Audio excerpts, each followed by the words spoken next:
Everybody, good evening. I hope everybody's doing well. Welcome to Life Navigator. What questions can I answer for you? Where are you at? What chapters? What conversations? What are you doing? What's pinging around in that beautiful brain of y'all's?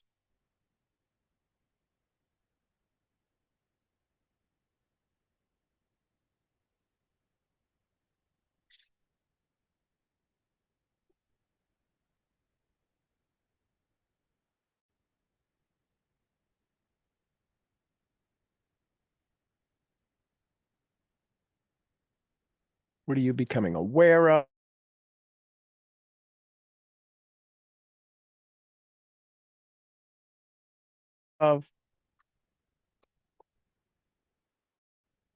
Hi, Sean. Hello. So today, for some reason, after I listened to the meditation, um, for some reason, and I'm not really sure how it triggered, but I was just thinking about, the stories that I buy into, and the reason why I'm stuck at certain things is because I think I should be, and so I just thought that's really interesting. Okay, maybe I can come to terms with it at this moment, but then tomorrow it comes back again. So it just proves I have to practice it, remember to do it, and it just becomes a burden. It's just, I thought that was interesting. So what would be the new language? What would be the new conversation that it's no longer a burden? That this is no longer a burden. It just gets easier and easier. So when will it get easier and easier? Well, I want it to be now. Okay. So what would have to change for it to be now? And I guess how I look at things okay. So if you made it now, what do you do with, if you had to guess, just even in your own head, how much time do you spend worrying or frustrated or that it's difficult or it's a challenge or more than I want? But if I had to put a number, I would say maybe 2 or 3 hours, a day or a week, a day in total. So what would you do an extra 10 hours? Okay. What would be something you would do? What's something that would be more important than worrying? It's like, why am I wasting my time doing the things I don't like versus doing things I like? So yeah, I would love to do more meditation, more yoga, more qigong. Okay, so the challenge is not that you can't do the more meditation or you don't have the time. It's who do you become when you do more meditation? Calmer, peace. Well, why does that scare you? I think for me, naturally, is to overreact and to be. So who do you become if you don't overreact? When things don't hurt. Somebody that's calm and reasonable and compassionate. Give me the new version. Give me the story. Think of 3 of your friends and what's their new. Now calm and compassion. You don't overreact.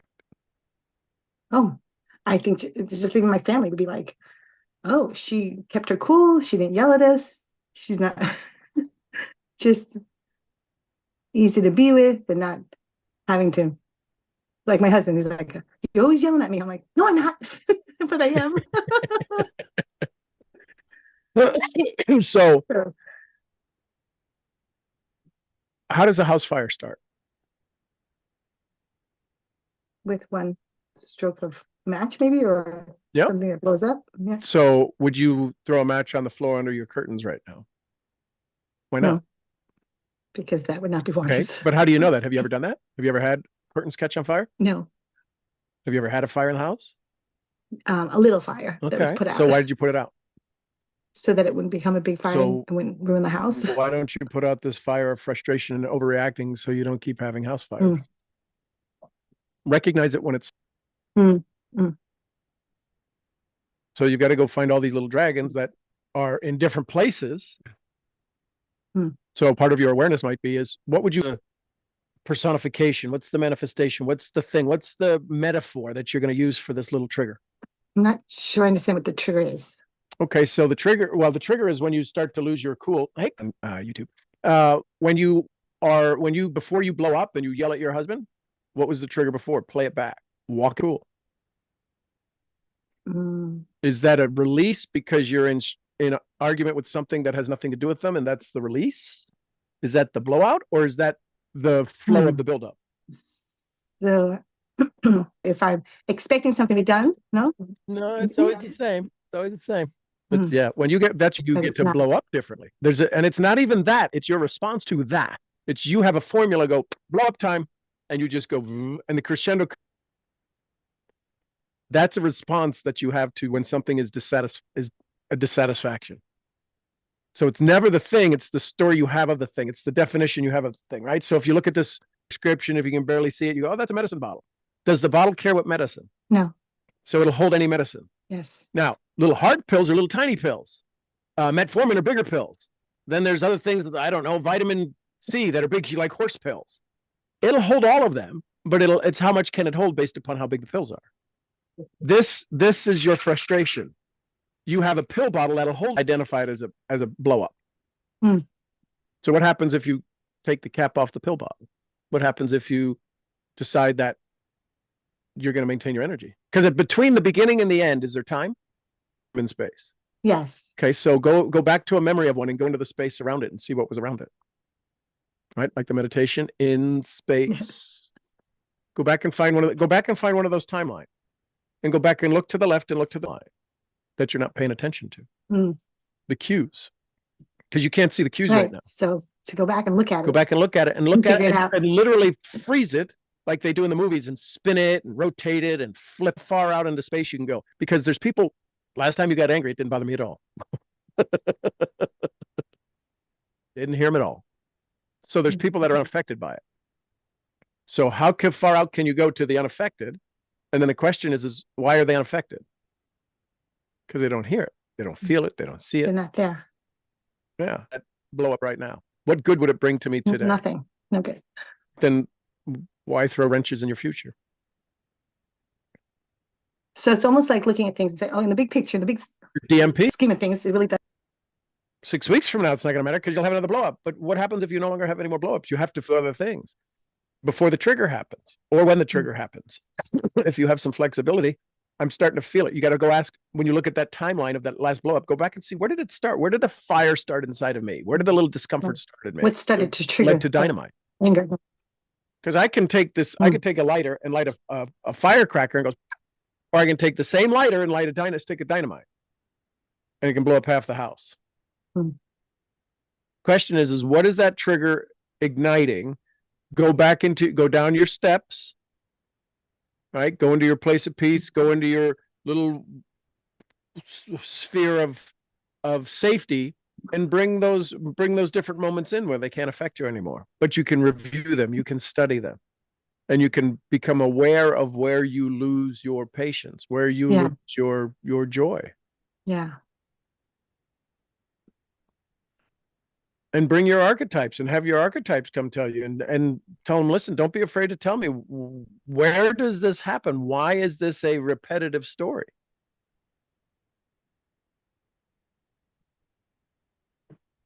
Which part of me allows that blow up to happen?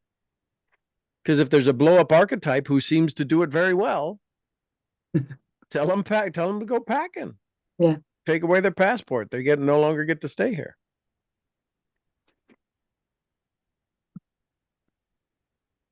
It's always our definition of how we look at it. It's how we respond to it. It's how we become aware of it. There's things that Michelle will do that'll just, it's like a SpaceX rocket. Bottle rocket. I'm off to the moon. And I'm aware that I couldn't stop it. By the time I'm aware of it, it's already up in the air, so I leave the room because it's still going to pop. So I'll go up and talk to the sheep or grab Fiona or do something with Beamish or I will change my state immediately. I'm not always successful, but I'm a lot better than I used to be. So it definitely takes practice. It definitely takes practice. And what happens is that the old story loves to be able to say, I get frustrated. So when we say, okay, I got that, I weeded this garden. You ever weed a garden? Yes. Weeds ever come back? Yes. Weeds ever come back while you're weeding the garden going, I just weeded that. Right? It feels like that. Yeah. And that's what this is. So pick a metaphor, pick a something that you can easily visualize, pulling weeds, pill bot, whatever it is, find your thing that is easy enough to say, ooh, That's the start of that. That was the start of the fire. Or when you put a pot on the stove, you ever put a pot of water on the stove and it jiggles? Yes. Yeah. So is it the start of the jiggling? Is it jiggling that does it? There's something you do on a regular basis that when you go to meditate, when you go to into your meditation, is there a ritual that you do that you know that if that ritual was in place, these blowups couldn't happen? Well, I do think of that is when I'm always calmer after I meditate. Always. Things don't faze me. I'm definitely more patient. And so part of it's like, well, I just need to meditate more.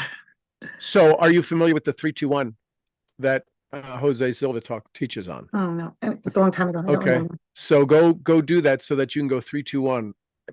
You probably will do it faster, but do 3 is body and it walks you through your body and your skin and it does right. And then 2 is mental and 1 is energy. But go through it. It's about a half hour to go through the 3-2-1. But if you do it enough and you understand it, you can say 3, 2, 1, and you can be in perfect meditation state. It's the ability to relax from the head of your toes, top of your head to the tip of your toes. And it takes 10 minutes on the 3, 10 minutes on the 2, 10 minutes on the 1.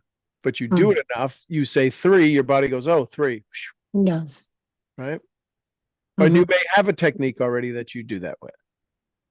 But get that and say, this is now, and teach it to your warrior.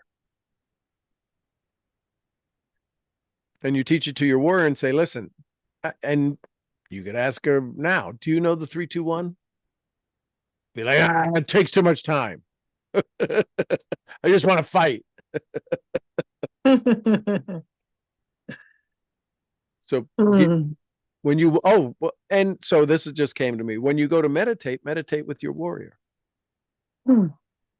Bring them side by side. Say, we're going to meditate, but I got to fight and we're going to meditate. My circus, my monkeys, we're going to meditate.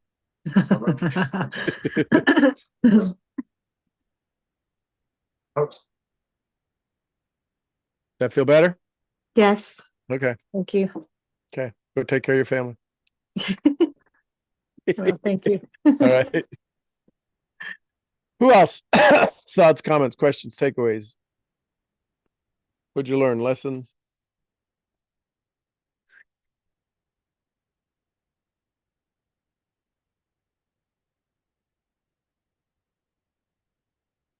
Thank you, Ruth, because I really, really needed that.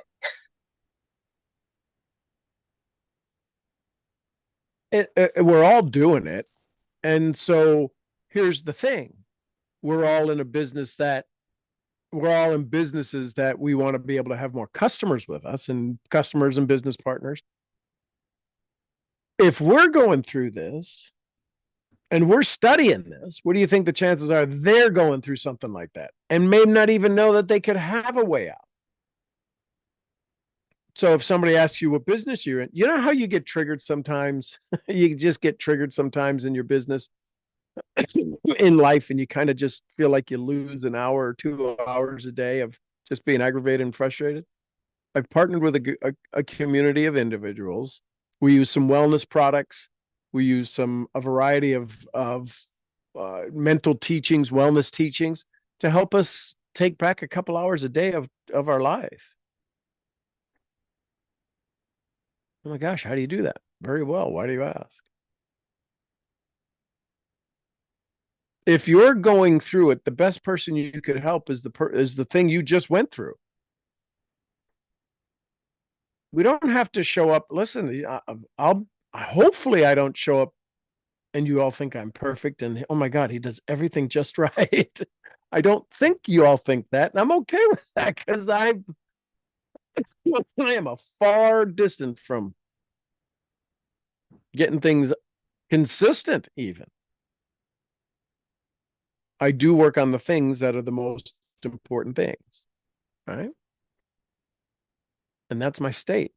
I worked on emails today and what do you call them? Sequences and all things for email on Brain Talk.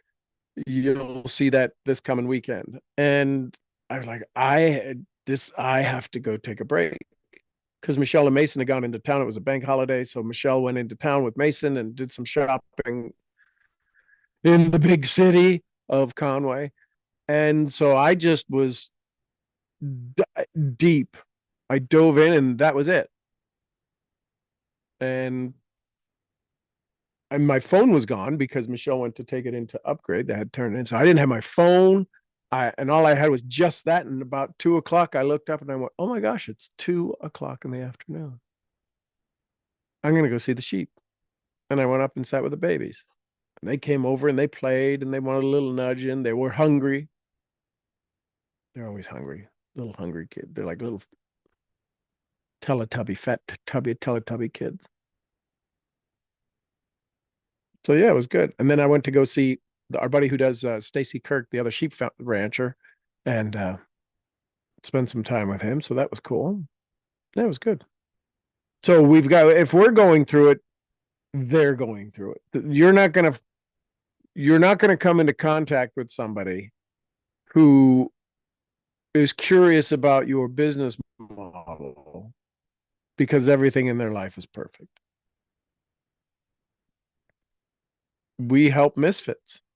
And if we show up thinking, acting as if we're perfect and doing everything you can be professional, but you don't have to be perfect. Nobody can do perfect.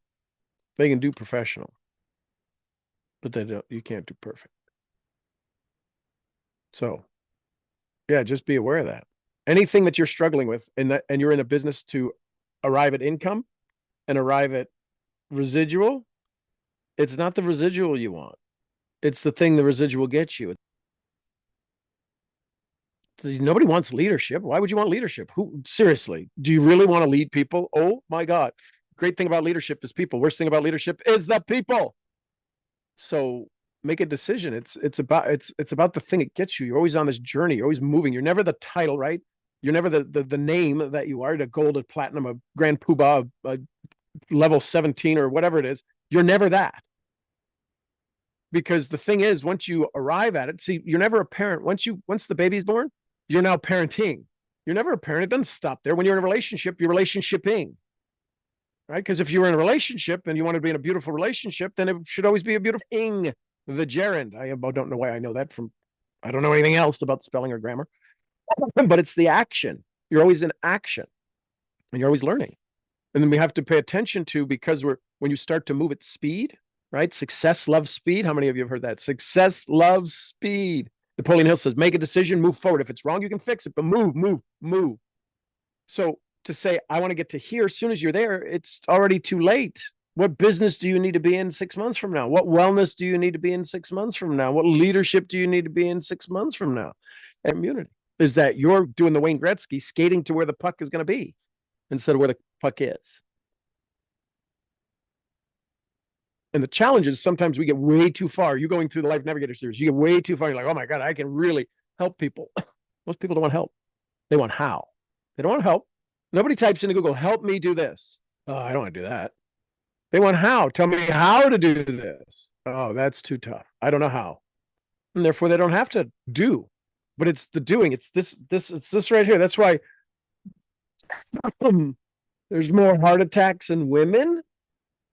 Cardiovascular challenges, right? The thinking and the doing in the heart, and it all collides in the heart, and it's just the heart's like, if you put them on heart variability, heart coherence, and heart variability rate, they'd be in the floor. Heart coherence is one of the greatest. Heart Meth Lab has a device. I have a couple of them, but it's a very simple device, and it clips to your ear. All right. Sometimes you've seen me wear this in the morning. That clips to your ear. And then this is and it picks up on your phone and it determines what your heart variability rate is, your heart coherence, your heart and your brain.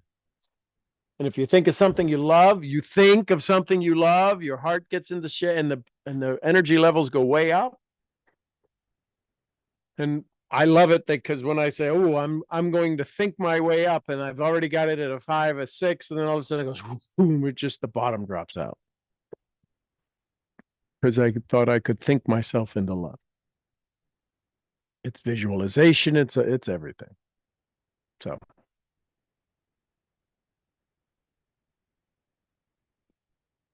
long story short, if you're going through it, the people you're hanging around are going through it, be aware of it. Become aware of what their trigger is. And sometimes it's a lot easier for us to see the trigger in somebody else than it is for us to see it in ourselves.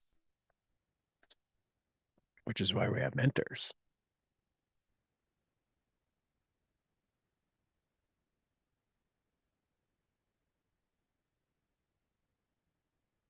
Questions, comments, thoughts?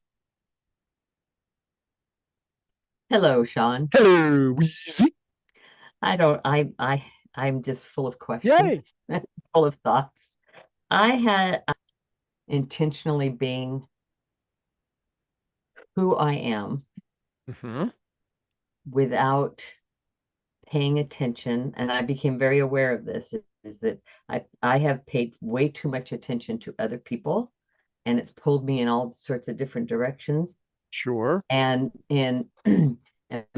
before I went on our trip, I had become aware of this, and I thought, I'm going to be in an environment that could pull me because I won this trip and I didn't know how I won it, and it was just sort of this big question mark, but I was going, gonna go. And then, isn't it interesting, but here we are at sea and there's no internet.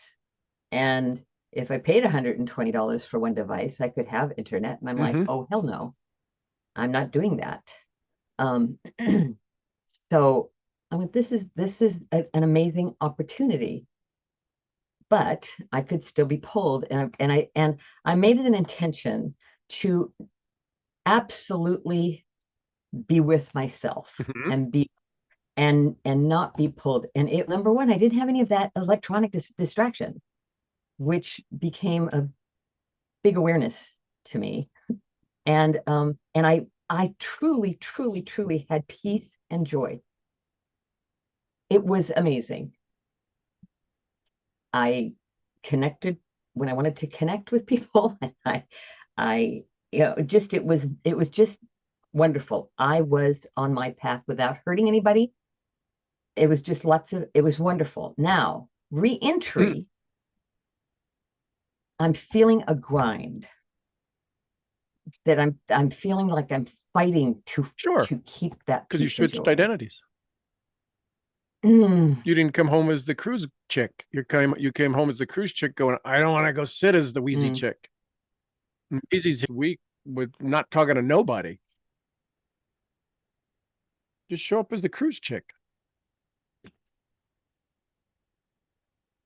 Who says you can't? It's a combination of Sarah and Megan. They sort of teamed up. They weren't on. They got mad, so you didn't tell them. So tell them, listen, we got new rules, new sheriff in town. Captain Wheezy is here. Y'all better lose it before I throw you in the brig. So they really weren't with me. Well, they didn't have space on stage. They're always with you. They can't. Well, that's true. You just didn't give them any space. I didn't even think about them. Okay, well, great. Stop thinking about them. What triggered you to think about this phone call and that message? And answer it as the boat chick. Okay. What was it? One of the most fun memories you had on the boat? Well, one of the most fun one was there we were. Well, first of all, my husband was like, "Oh, I can travel." I'm like, "Yeah, I know you could." We chose not to go on an excursion that everybody was like, "You're going, aren't you? You're going." I'm like, no. And we had just a magical time. Okay, so go through that day over and over and over again, and then use that to respond to the emails and respond to this. And imagine they gift, and you're going to use it when you want to. Don't need it. Haven't needed it in a week. Don't really need it again. So I'll answer these when I feel kind and comfortable. Right now, we got the whole boat to ourselves. Oh my gosh. Oh my gosh. Veritas said, that's the permission. That's what I heard. Hmm. And it came out of your mouth, but Veritas was screaming at me. Did you hear that? Well, yeah, what do you think she's yelling in my ear? Element of people, it is still the people pleasing thing. Sure. What do you think? That's what I think. I'm like, Yeah. damn it. So, lesson learned, move on. Yes. Okay. So next time you go to do something, say, is this going to interfere with our time on the boat by ourselves? And if you go answer emails, go, this will be an interesting excursion. We got to get back on the boat, right? Because that's the thing. Did you go on any excursions, leave the boat? There was only one other, and it wasn't of any interest to us. Okay. But if you did leave, don't you have to be back by a certain Yeah, time? yeah. Well, that was the whole thing, this schedule, like, right. no. So that's the thing. So give yourself a 30-minute schedule for an excursion. And you either liked it or you didn't. And that excursion will either come back up or it won't. And if it doesn't come back up, create a new excursion to go. Give yourself these blocks and always come back to the boat.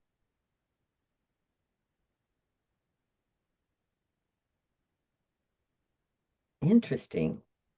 It's always a story, ladies and gentlemen. It's a story. There's nothing else. Story and state, story and state, story which will produce a crap. The strategy reveals itself. If you're working on strategy, I promise you, you are not in state. If you are working on strategy, I started to do things today. I didn't care, but it was my state that pulled me through it.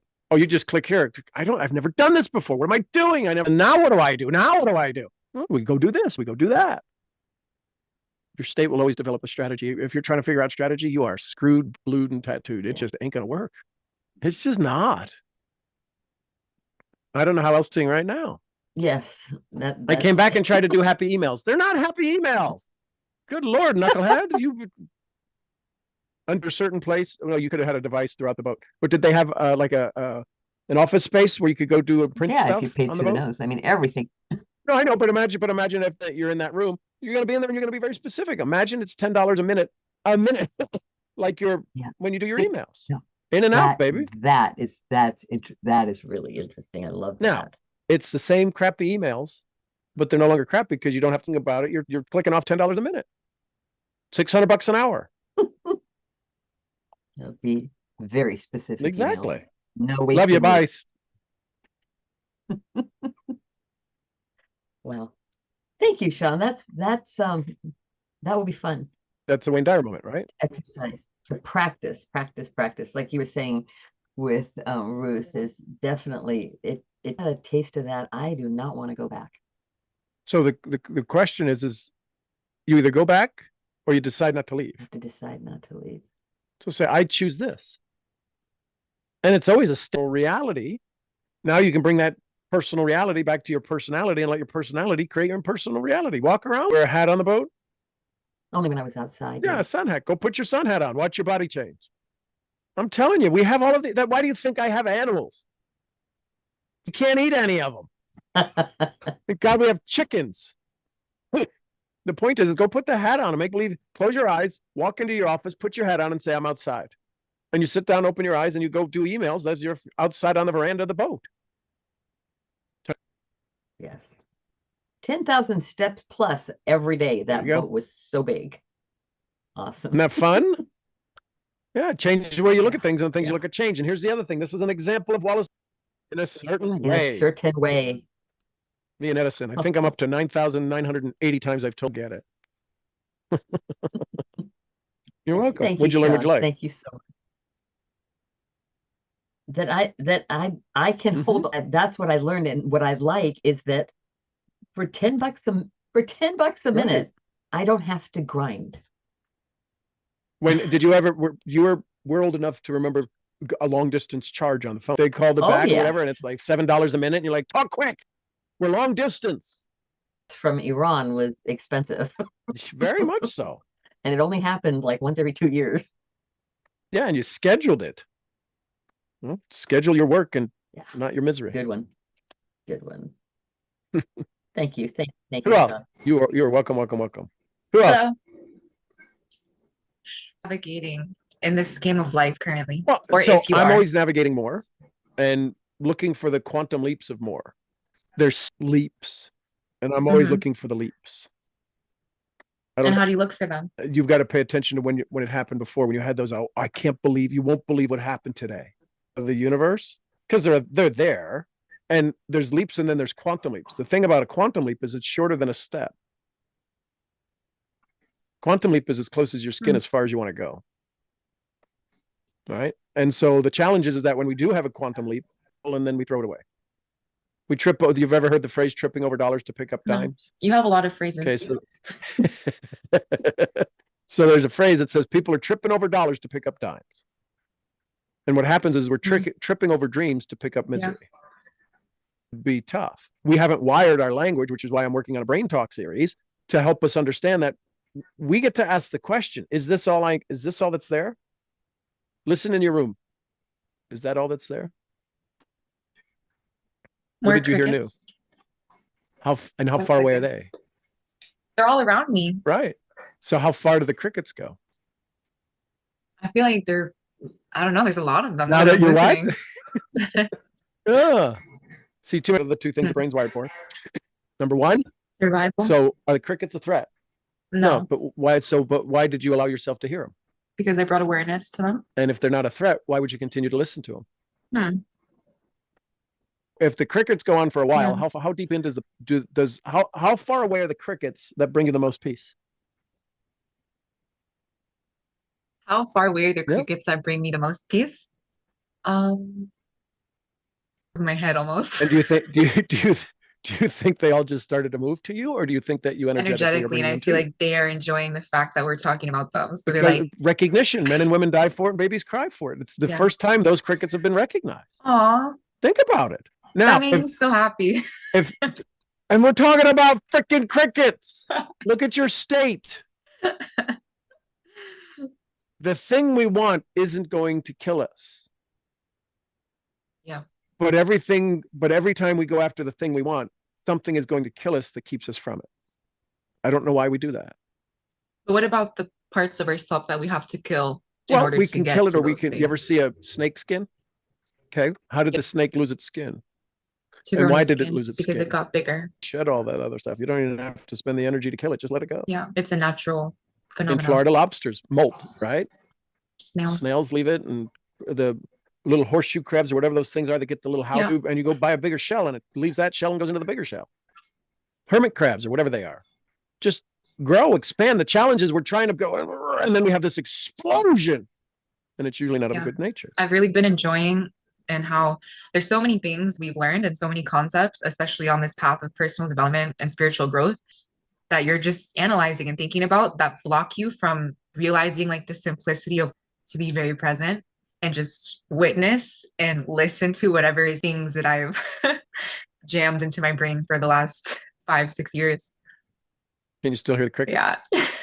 Can you hear individual cricket? One cricket start and then maybe another cricket start. Can you hear them all? Yeah. Imagine every like one of those crickets is a dream that's trying to call to you. And so now when you go out the sliding glass door and you sit and you listen, imagine what are they now saying to you? You just don't hear distractions. That's a huge thing in this modern day world. Until you quiet and you hear the crickets. Yeah. Pay more attention. Now, when you hear the different crickets, name that as. I loved Puerto Rico. Ever been to Puerto Rico? Yeah. My mom is half Puerto Rican. So the coqui frog. Just dream, and I would name them all. Sure. Coconut head, hard-headed question, but shocking. State is everything. Yes, as you've told us 9,000 times. But strategy does play a role. But it's not the initiator. Okay. So once you initiate state, pay attention. Okay, so you pay attention for when strategy is we were necessary. listening to the crickets. I said, pay attention. Yeah. Can you hear crickets? You said, and you tilted your head. That's a strategy. You tilted it to listen. And then you got quiet and didn't know it. It guided you. It told you what to. But we were going, tell me, I'm going to do the strategy. And it's going, I don't know what state we're at the master. And as soon as you say, I want this state even different. How far away is the farthest? Oh my gosh, they're like really far away. That was a sound, the speed of sound. You know where the crickets come from. They're all around me because the 6 inches of your head, you can tell which way a sound came from. The speed of sound, 2,000 miles an hour, 2,000 miles a second. All of a sudden, you're going this, and you can tell from which direction. That's not understanding the significance of the strategy in your brain. But you don't think about all those things that you did strategy-wise to listen to the crickets. your stuff, you put on your candle, you light your water, whatever you do, you blah, blah, blah. Once you set state strategy, I want to create $1 million. You're not sitting still long enough to let strategy show up because you're not even having $1 million thought. I have it in the horse you came in on. You're so much a liar. It's when we have the gratitude, the faith factor, when Louise goes back to the boat and says, we're not going on the cruise. You're not going on the cruise. Everyone on the cruise. You're not going on the cruise. You're on the cruise. Everyone's going on the cruise. We're not going. That was a we wanted to do. And she got into the state when I said, go get your hat. Go put your hat on and walk it. Well, yes. And when I went outside and you go put the hat on, you go, you'll feel a breeze. You'll be like, where did that just come from? When we truly understand, when we truly believe the state, anybody remember the moment before their first kiss? Anybody remember the moment before a kiss of somebody you absolutely love for the first time? You were in such a state that the kiss had to happen. The strategy had to happen. The state was so powerful. The strategy had no choice but to happen. Does that make sense? And we're trying to get into strategy. It'll make me state. No, it won't. Sorry. Thanks for playing.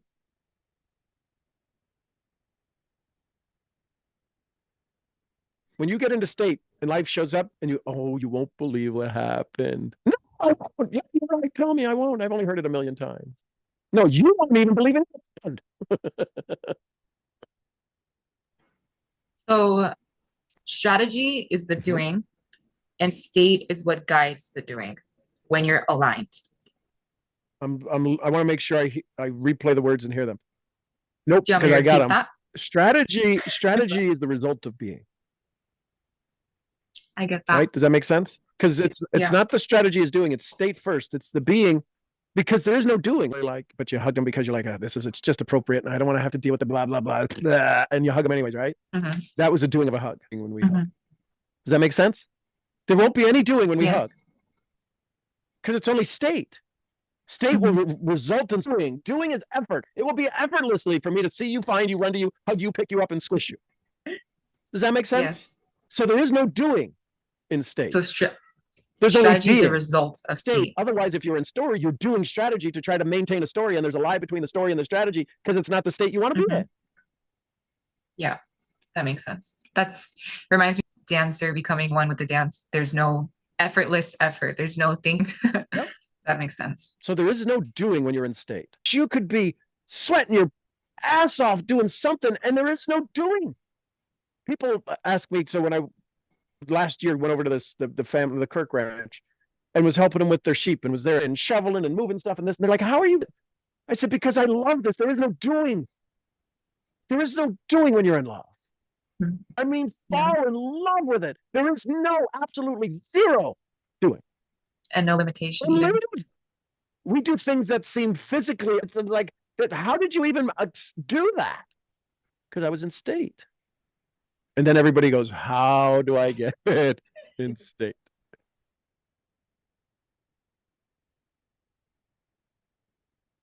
You hear the crickets?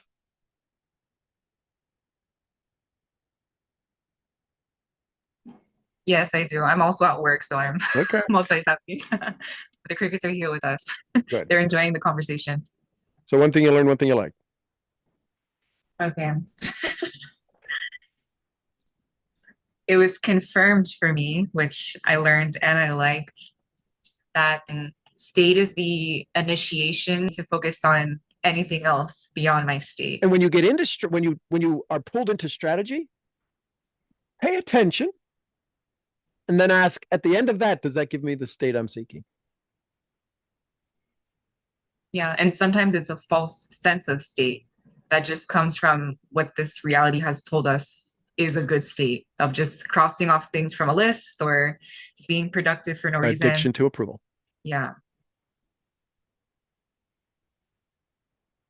I only teach a handful of things. That's true. But it's very interesting how much repetition is needed for these concepts to activate consistently. Because I guess it's the unlearning process of everything we've learned. Personal, undeveloped. Yeah. Love it. And feels then good to undevelop. a decade from now, as people will, and they go, oh my gosh, this is so brilliant. We've been doing it for 15 years. Yeah. You're right. Yeah. You just got to go. Is it worth it? That's the question you got to ask yourself. Is it worth it? Is it worth it to challenge? Is it worth it to up against the wall? And I can promise you, this conversation would not have happened if I was here doing it by myself. It just wouldn't. I wouldn't have the Ruths in my life. I wouldn't have the Wheezes and the Razas and the Selinas and the Rudges and all of you. I wouldn't have you in my life if I was here I'm going to do this on my own. I'm doing it with you. I'm half a step ahead. I'm doing it with you. That's why I can help you, because I was just where you were. There's no talking down going, oh, well, come on. I need you all as a reminder to me. I have a nice night. So Thank you. There you go. That was a very good Thank you. conversation. I thought Thank so you. too. So what'd you talk about tonight? Listening to crickets. It was amazing. What? I have a You all quick good? A I quick think you're all question right. before we program that you do Yes. for the archive. I didn't Yes. find it. Are you sending us an email? Is it gonna be is it gonna be If you scroll down below the buttons, the two. yes, but so I saw the Yep. day 1 and day 2. Yes, I'm still working on that. Okay, Yes. so I didn't miss it. No, but you I did just not wanna make miss. sure I No, didn't trust me, you would be the last person I would let miss it. Will it be during the day or at night? Yeah, no. Oh, you had I like it during the day. What time works for you? Okay. PST. Yes. Okay. But yeah, I'm flexible with that. If it works, whatever works, that's okay. It's just during the day is Cool. easier for me than evenings. Days it'll be. Okay. Thank you. Just want to make sure I didn't miss There it. you go. Thank you. All right, everybody. I love you bunches. It's about us navigating life's real things that are happening now in the moment. And I'm just glad I get to have you help me sharpen my saw. So I'm grateful. I appreciate navigating Misfit. I'll see y'all where. Thanks, Excellent. I love it, love it, love it. All right, everybody, go have some fun.